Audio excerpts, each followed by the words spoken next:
I want to ask a question that will change the direction of things just a little bit.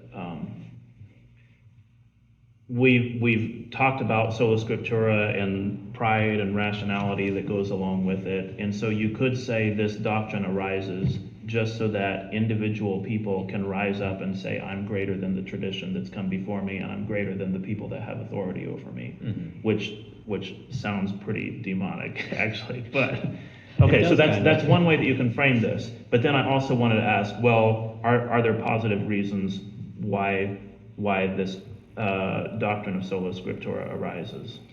Well, I mean, when you find yourself in a position where those in authority are abusing their authority, I think you do find yourself in a difficult position where answers are difficult to come by.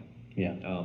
So like that's one thing you can say for a lot of these ideas that popped up in the time of the Reformation is there were reasons for them, and the solutions that the Roman Catholic Church came up with, like for example in the Council of Trent, was that 1540s?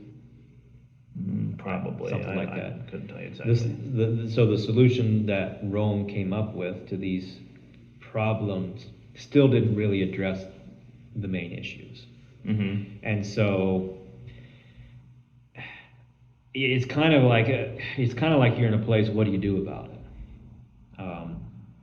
And I think we still haven't figured that out. So I don't know. That's the best I can come to answer that question. Yeah.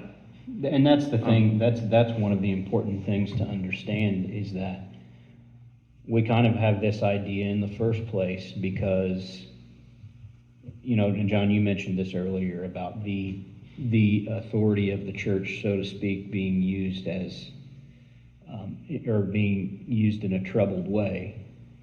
Whereas you could almost say now in this era that we're in, we're running into the very same thing, but this time sola scriptura is on the end of that. Yeah. Like, well, so the thought I would have is that those who rebel against and who reject authority in the way that you described, like you said, are acting in a way that's demonic. They're imitating the behavior of demons, not angels. But the other side of that is those who abuse their authority and who impose their authority and act outside of the authority that's given to them by Christ are acting like worse demons. Like they're acting like Leviathan. And that's even worse. They bear, like, the scripture even says this, that those that put themselves as masters bear the greater condemnation.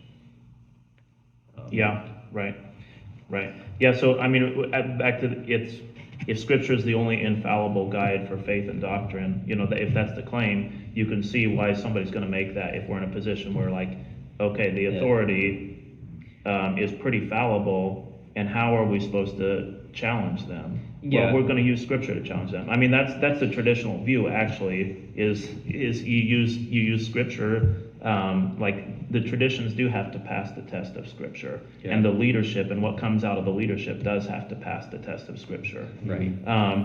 And